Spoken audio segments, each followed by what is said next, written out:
ٹھیک ہے، بسم اللہ الرحمن الرحیم. کانا و اخواتها، کانا اور اس کے اخوات. الزحام شدید، الامثلہ مثالیں. الزحام شدید، بھیڑ بہت ہے یا شدید ہے، سخت بھیڑ ہے. کان الزحام شدیدا، بھیڑ بہت زیادہ تھی. البیت نظیف، گھر صاف ستھرا ہے. کان البیت نظیفا، گھر صاف ستھرا تھا. الثوب قصیر، کپڑا چھوٹا ہے. جی زحام بھیڑ. الثوب قصیر، کپڑا چھوٹا ہے. صار الثوب قصیرا، کپڑا چھوٹا ہو گیا. البرد قارس، سردی سخت ہے. صار البرد قارسا، سردی سخت ہو گئی. الخادم قوی، نوکر طاقتور ہے. لیس الخادم قویا، نوکر طاقتور نہیں ہے. العامل نشیط، مزدور چست ہے. لیس العامل نشیطا، مزدور چست نہیں ہے.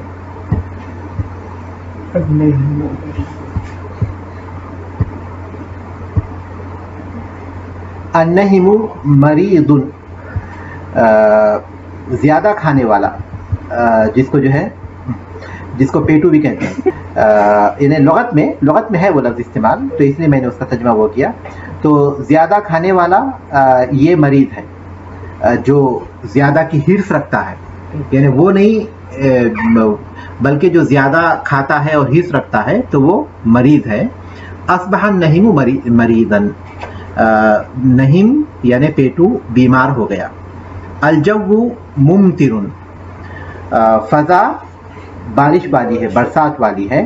اصبح الجو ممطرا، فضا برسات والی ہو گئی.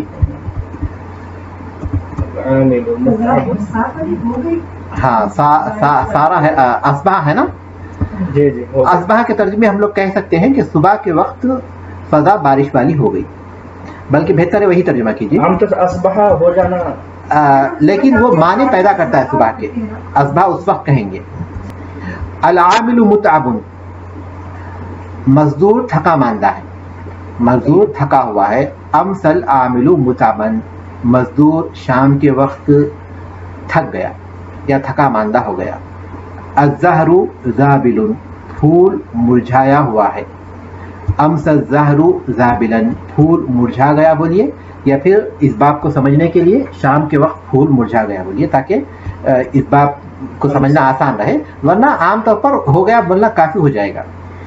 الغمام کثیف، ابر گھنا ہے، بادل گھنے ہیں. اضحى الغمام کثیفا، دن کے وقت پر بادل گھنے ہو گئے. الشارع مزدحم، سڑک بھیڑ والی ہے. اضحى الشارع مزدحما، سڑک بھیڑ والی ہو گئی. المطر غزیر، بارش موسلادھار ہے. ظل المطر غزیرا، بارش موسلادھار ہو گئی یا موسلادھار رہی لیکن دن کے وقت میں. ظل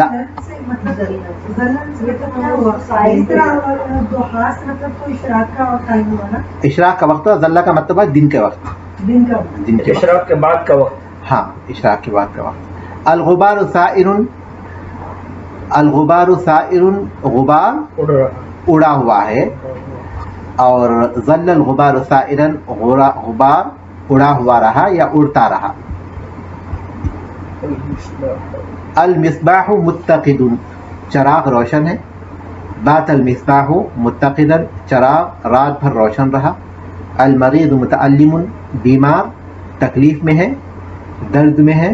بات المریض متألما، مریض رات بھر درد میں رہا. یہی نا، اس کے بعد بھی ہیں؟ نہیں. ٹھیک ہے. سارے ترجمے یہ کریں کہ بعد میں رہا تو ہمیں تو پتہ ہی نہیں چلے گا، کیونکہ دیکھیں نا اگر تو ہم آسمان کو صبح کرتے ہیں تب تو ہمیں اس چیز کو سمجھ پائیں گے، یا ہم شام میں کرتے ہیں تو پھر تو شام میں. لیکن اگر ہم اس کو ماضی میں ہی لے جائیں گے تو پھر ہمیں مشکل نہیں ہوگی. ہاں اس لیے وقت کا معنی دیتے ہیں وہ الفاظ. رات میں وہ چیز ہے تو خبر جو ہے اس چیز کے ساتھ رات میں متصف ہے تو پھر ہم باتا کا لفظ استعمال کریں گے، دن میں متصف ہے تو ظلہ کا لفظ استعمال کریں گے، اگر صبح کے وقت ہے تو اصبح کا لفظ استعمال کریں گے، اور اگر وہ چاش کا وقت ہے تو اضحیٰ کا، اور دن کا وقت ہے تو ظلہ کا، یعنی معنی سیم ہے، شام کا وقت ہے تو امسا کا. ہاں جی ٹھیک ہے. اب آپ مثالوں پر آپ غور کیجئے، انشاءاللہ وہ چیز تو آئے گی شرح میں. اس سبق پر غور کیجئے. اس کو کہتے ہیں کہ کانا و اخواتھا، کانا اور اس کی بہنیں، ان کو افعال ناقصہ بھی کہتے ہیں. افعال ناقصہ کہتے ہیں، ناقص کے معنی نقص کے ہیں، کیونکہ بغیر خبر کے یہ اپنا معنی پورا نہیں کرتے، بغیر خبر کے یہ ناقص رہتے ہیں، اس لیے ان کو افعال ناقصہ بھی کہتے ہیں. اسی طرح ان کو افعال ناسخہ بھی کہتے ہیں، نسخ کرنے والے، کیونکہ یہ مبتدا خبر پر داخل ہوتے ہیں اور مبتدا خبر کے جو عمل ہے اس کو منسوخ کر دیتے ہیں، پھر ایک نیا جو ہے عمل کرتے ہیں. تو اس لیے ان کو نسخ سے نون سین خا سے افعال ناسخہ بھی کہتے ہیں اور افعال ناقصہ بھی کہتے ہیں. ان مثالوں پر غور کیجئے. یہ دو قسمیں ہیں. پہلی قسم آپ کتاب میں دو سامنے ہے ہمارے، وہ دائیں جانب ہے، دوسری قسم بائیں جانب ہے. دو قسموں میں دو قسم کی مثالیں ہیں. پہلی قسم کی جتنی مثالیں ہیں وہ سب میں مبتدا اور خبر ہے اور دونوں مرفوع ہیں. مبتدا خبر ہے اس لیے دونوں مرفوع ہیں. جیسے السحام شدید یا پھر البیت نظیف یا ثوب قصیر، سارے کے ساری مثالیں جو اس قسم میں ہیں وہ مبتدا اور خبر ہیں اور دونوں مرفوع ہیں. پہلی قسم میں سارے مبتدا خبر ہیں، مرفوع ہیں. دوسری قسم میں ان کے اوپر افعال ناقصہ داخل ہوئے ہیں یا افعال ناسخہ داخل ہوئے ہیں. تو اس کے بعد مثالیں وہی ہیں. الزحام شدید جو مثال ہے، دوسری قسم میں بھی وہی مثالیں ہیں، لیکن ہم دیکھ رہے ہیں کہ جب اس کے اوپر افعال ناقصہ داخل ہوئے ہیں تو اس کے بعد پہلا جو اسم ہے وہ تو مرفوع ہے لیکن دوسرا اسم کیا ہے؟ منصوب ہے.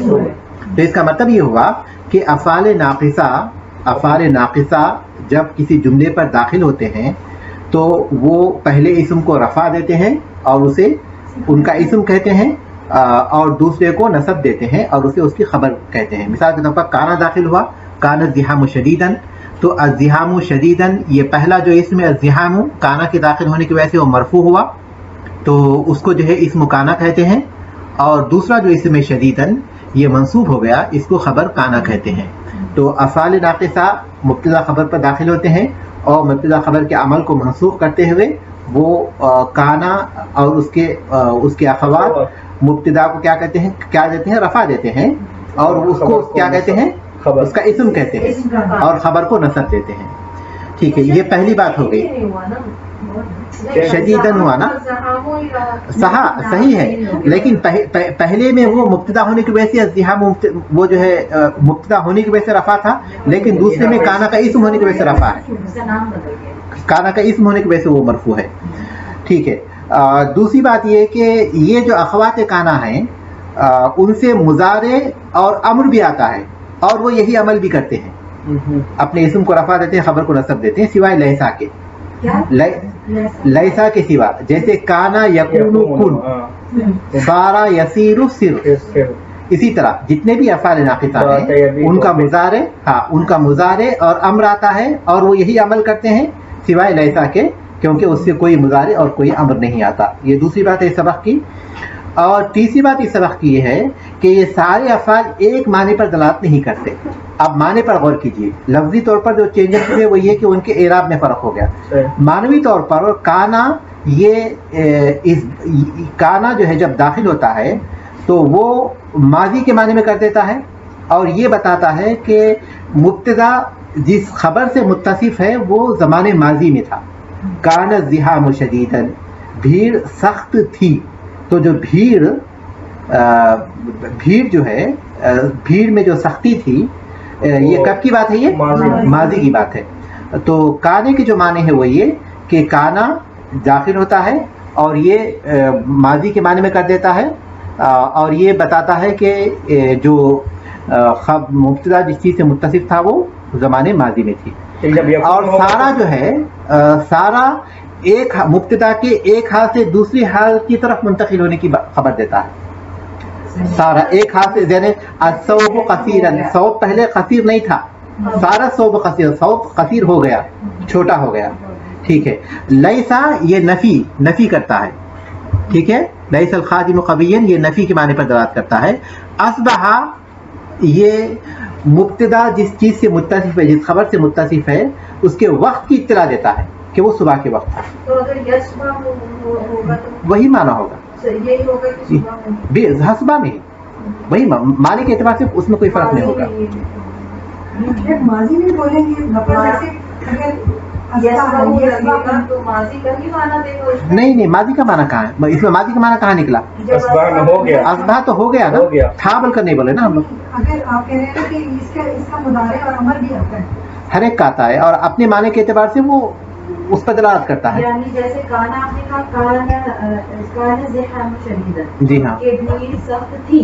اگر آپ کہیں گے یکون ہاں تو پھر ہو جائے گی، بھیڑ ہو جائے گی. جی ہاں، سخت ہے، جی ہاں، یا پھر ہو جائے گی، ہو جائے گی یا ہو رہی ہے. ماضی وہ جب مضارع آئے گا تو پھر مضارع کے معنی پہ دلالت کرے گا نا.